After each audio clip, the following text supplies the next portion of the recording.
ikot muna tayo guys. Ayan, nag-grab lang ako dito.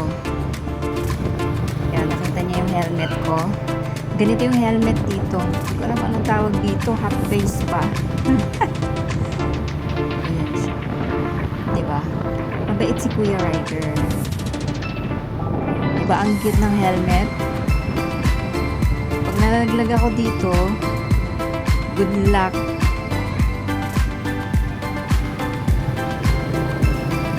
Para kahit saan ka lumingon dito, may watawat nila.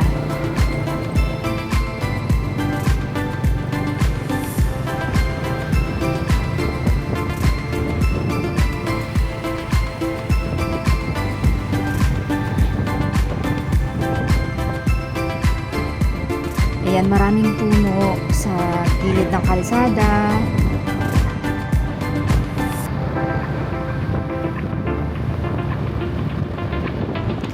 Sa atin, pinuputol ang mga puno sa kalsada. Dito, makita nyo naman yung kalsada dito. Ang daming